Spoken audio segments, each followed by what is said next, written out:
Acknowledge, heal, and move on. That's why descendants of Kingsport plantation's slaves and owners gathered this weekend. It's our top story tonight. Thank you for joining us. I'm Catherine Simpson.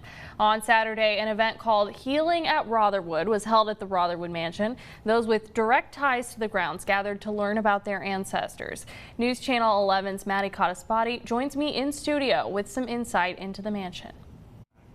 Catherine, the history of slavery can be a difficult subject to confront, but those both to Rotherwood owners and Rotherwood slaves say it's necessary to heal from the wounds of the past.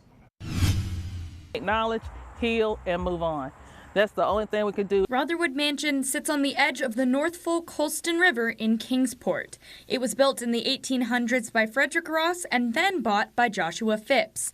And many with ties to the mansion still reside within city limits. Abinida Phipps, my great-great-grandmother, was the daughter of Joshua Phipps, who is a one-time owner of the Rotherwood Mansion. Joshua Phipps owned slaves who worked on his property, with some staying in the area after being freed.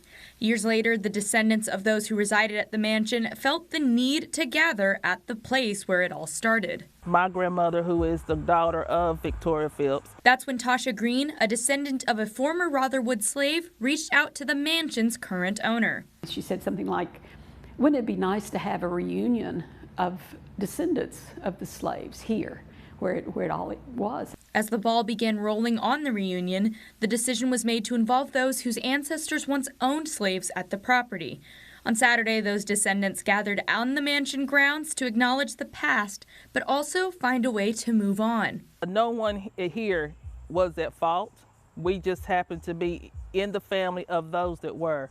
So our generation needs to take on both sides, the healing process. It's a time in our history that happened that we need to try and get past, and this is one of those events that helps us get past it.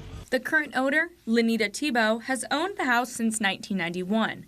Although she doesn't have ties to the house, she feels as though she now has a new connection to Rotherwood. Maybe the only thing that's not absolutely perfect for my owning this house is that I do not have a direct connection with previous owners.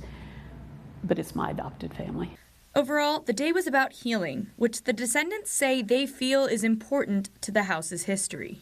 We will never forget. Hurt is hurt. The only thing that we can do is heal. We still remember our stories, and we can talk to each other and heal from that, remembering but not dwelling on those past. Green says there are no plans to do this next year, but they hope to pursue this again in upcoming years.